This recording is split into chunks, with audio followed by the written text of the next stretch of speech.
The test that we are covering today is the 1 rep max squat. We'll begin by talking about the history of the squat and then talk about the things that you'll need to perform the test. Evidence of the squat dates back to the 16th and 17th century. Strongmen performed the exercises similar to the modern squat, although it was often quite uncommon for the individuals to squat with heavy weight. The squat gained its most popularity in the early 20th century when it was brought to the attention of the general public by Henry Steinborn. Steinborn proved that squatting was an effective method of training and could be done safely.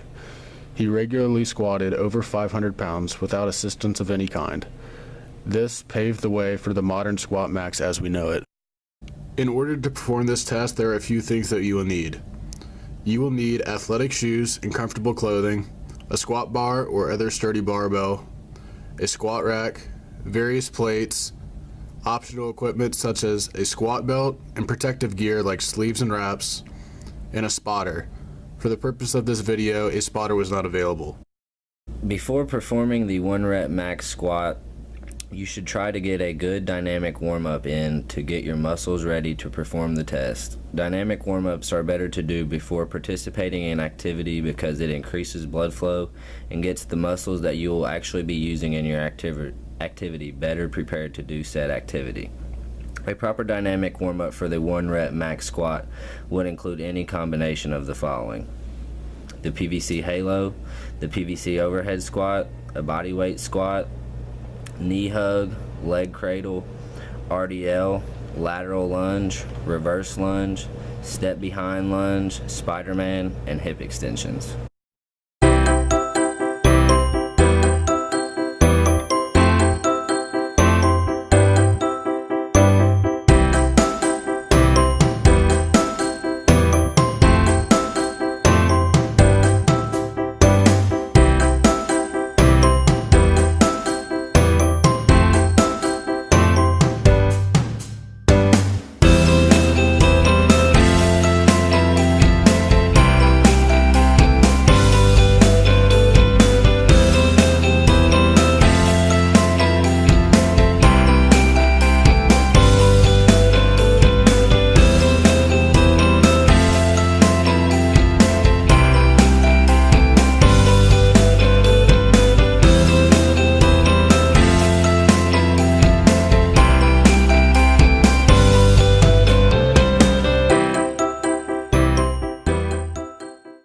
There are a few common mistakes when performing the squat.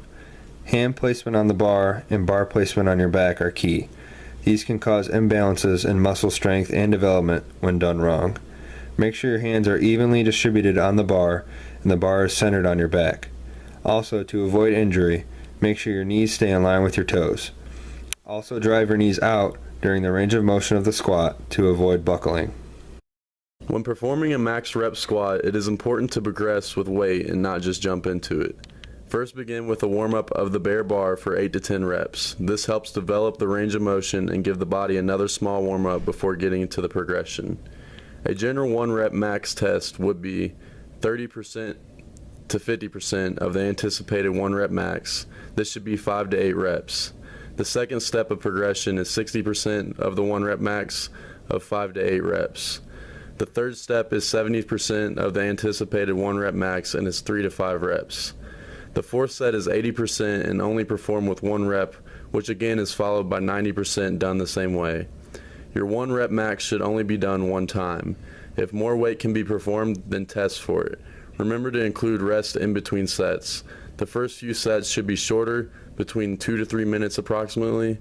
As you progress into heavier weights towards your 1 rep max, increase the amount of resting time approximately 5 to 8 minutes.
Another option when performing your 1 rep max squat, which most people prefer, is to perform the test with assistive gear. This can include knee sleeves and a weight belt.